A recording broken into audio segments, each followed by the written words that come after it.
Monsieur le Président, soutenez-vous la décision du ministère de la Justice concernant un nouvel entretien avec Ghislaine Maxwell? Appelez-vous le procureur général? À poursuivre cela? Je n'en sais rien.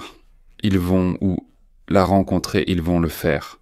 Votre procureur général adjoint a contacté l'avocate Ghislaine Maxwell pour demander un nouvel entretien. Oui, je ne sais pas, mais je pense que ça semblerait approprié. Oui, cela vous inquiète-t-il que votre procureur général adjoint, en tant qu'ancien avocat, mène l'entretien compte tenu de la situation? Non, cela ne m'inquiète pas. C'est quelqu'un de très talentueux et intelligent. Je ne savais pas qu'il ferait en ça, je m'y connais peu. C'est une sorte de chasse aux sorcières, simplement la continuation de la chasse aux sorcières. La chasse aux sorcières dont il faut parler, c'est qu'ils n'ont absolument pas réagi aux actions du président Obama. Tulsi Gabbard sur ce qu'ils ont fait avec l'insulaire, en 2016, à partir de 2016 années et jusqu'aux élections de 2020, ils ont essayé de truquer les élections et ont été pris. Et pour cela, il doit y avoir des sanctions très sévères. Des conséquences. Vous savez... Quand nous avons attrapé Hillary Clinton, j'ai dit « Vous savez quoi, n'allons pas trop loin. » C'est l'ex-femme du président, j'ai trouvé ça horrible. Et je lui ai permis de s'en sortir, et je suis très content de l'avoir fait. Mais il est temps de commencer à régler ce qu'ils m'ont fait. Et que ce soit juste ou non, il est temps de s'occuper des gens. Obama a été attrapé. Directement et... Les gens disent, vous savez, le groupe ce n'est pas un groupe, c'est Obama. Ces ordres sont sur papier, les papiers sont signés, les papiers viennent directement de... leur bureau. Ils ont tout envoyé sous le label Top Secret. Eh bien, le top secret est devenu connu. Et ce qu'ils ont fait en 2016 et 2020, c'est un véritable crime. C'est un crime de la plus haute gravité. C'est donc de cela qu'il faut parler. Je ne sais rien des autres, mais je pense qu'il faut les éliminer. Tulsi Gabbard a transmis une affaire pénale au ministère de la Justice. Monsieur le Président, puis-je vous poser une question à ce sujet? De votre point de vue, qui le ministère de la Justice devrait-il enquêter? Quel membre précisément de l'administration Obama? Selon mes lectures, qui sont similaires aux vôtres, le président Obama serait à l'origine de cette affaire. C'est lui qui l'aurait lancée. Et Biden était là, avec lui, et Comey était là, et Clapper, tout le groupe était là. Brennan, eux. Ils étaient tous là dans une seule pièce. Voilà, c'était exactement cette pièce. Maintenant, elle est bien plus belle qu'avant, mais ce n'est pas grave. J'ai une magnifique photo. Ils ont été sortis de l'entrepôt, ils y sont restés pendant 100 ans. C'est bien plus beau. Désormais, la déclaration d'indépendance est présente dans la salle, ce qui n'était pas le cas avant. Certains n'auraient pas apprécié qu'on l'accroche ici, mais moi j'aime bien. Mais vous savez, si on regarde ces documents, ils sont absolument froids. Et c'était le président Obama. Il y avait du monde. Il n'y en avait pas tant que ça. Le président Barack Hussein Obama était le chef de la bande, mais d'autres ont aussi participé. Vous le connaissez? Et à part le fait que la presse le couvre toute sa vie, c'est à lui qu'il regarde.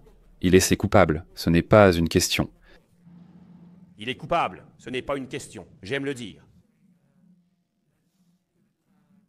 Vous savez, j'aime dire attendons, mais là c'est déjà fait. Il est coupable, c'était de la trahison. C'est tout ce que vous pouvez imaginer. Ils ont essayé de voler les élections, ils ont essayé de semer la confusion dans les élections, ils ont fait des choses parce que personne n'aurait pu imaginer. Se représenter? Même dans d'autres pays. Vous avez vu des régions assez rudes. Cet homme a vu des régions assez rudes, mais vous n'avez jamais rien vu de tel. Et nous avons tous les documents. Et d'après ce que j'ai raconté Tulsi, elle doit remplir des milliers de documents supplémentaires. C'était le concept et l'idée du président Obama. Mais il l'a aussi emprunté à l'infâme Hillary Clinton. La tordue Hillary Clinton et son groupe ne valent même pas plus qu'un billet de 3 $. Les démocrates ont dépensé 12 millions de dollars pour Christopher Steele. Pour qu'il rédige un rapport qui s'est avéré complètement faux, il a fallu 2 ans pour le découvrir, mais il s'est avéré que c'était un rapport totalement bidon, une histoire inventée, et ils s'en sont servis. La seule chose qu'ils n'ont pas pu faire, c'est... Et peut-être la seule chose pour laquelle je respecte la presse ces dernières années, c'est qu'elle a refusé d'en parler avant les élections. Ils ont refusé de le faire. De publier. Steele était une catastrophe, que des mensonges, que des inventions, que de la fraude. Elle et les démocrates ont payé 12 millions de dollars pour ce rapport à un malin nommé Christophe Steele. Il a rédigé un faux rapport, et il voulait en présenter ce rapport avant les élections. Je parle constamment des fausses nouvelles et de leur nocivité. Mais dans ce cas, ils ne n'auraient pas fait. Ils l'ont vu, ils ont lu et ils ont dit « Non, nous n'y croyons pas ». Et ce n'était qu'environ 1 mois et demi après les élections que cela a été publié, et c'était un gros morceau, c'était comme une explosion, mais rien, parce que les élections étaient terminées. Si ce rapport avait été publié par le New York Times ou quelqu'un d'autre, je respecte. Le Times, sans doute. Rien que pour ça, parce qu'ils sont aussi corrompus que vous. C'est une terrible... Un journal frauduleux. Journal corrompu, et aucun autre journal n'a pu non plus... Et en aucun cas, il n'aurait pu. Le Wall Street Journal, c'est un journal pourri, un journal dégoûtant, très très malhonnête. Comme vous pouvez le voir, je les poursuis en justice pour une grosse somme, parce qu'ils font un très mauvais travail. Elle a vraiment un beau nom, mais à mon avis, c'est un journal horrible, et il se peut qu'il soit corrompu. Mais pour que vous le sachiez, ils n'ont pas pris le rapport Steele, et le dossier, vous vous souvenez, le fameux dossier. Je l'ai appelé le dossier des fausses nouvelles.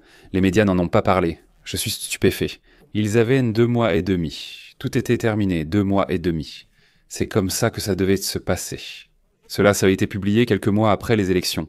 Et honnêtement, personne ne s'en souciait vraiment, mais c'était important. Non, nous avons attrapé Hillary Clinton, nous avons attrapé Barack Hussein Obama. Les voilà. Et sous leur direction, il y a encore beaucoup de gens. Susan Rice, eux. Ils sont tous là. Tous les noms sont présents. Ils ont probablement décidé de garder cette information secrète et de ne plus jamais la divulguer. Mais ça ne marche pas comme ça. Et c'est sans doute la chose la plus incroyable que j'ai jamais lue. Alors vous devriez lire ça et arrêter de dire n'importe quoi. Parce que c'est très important. C'est un événement sans précédent dans l'histoire de notre nation. Et d'ailleurs, cela s'est transformé en la course de 2020. Et la course de 2020... a été truqué. Et c'était une élection truquée. Et parce qu'elle a été truquée, notre pays a accueilli des millions de personnes, ce qui a causé de l'inflation. Nous avons résolu ce problème, mais en conséquence, des millions de personnes supplémentaires sont arrivées.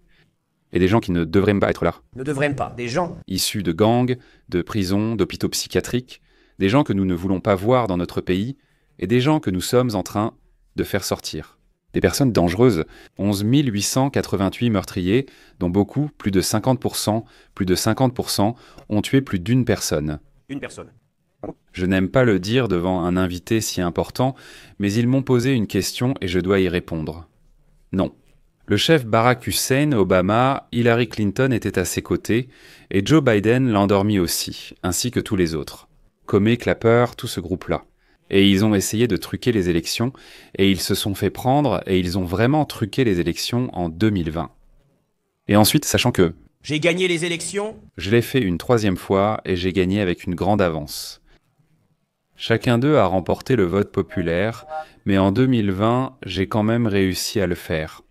Et regardez les dégâts qui ont été causés.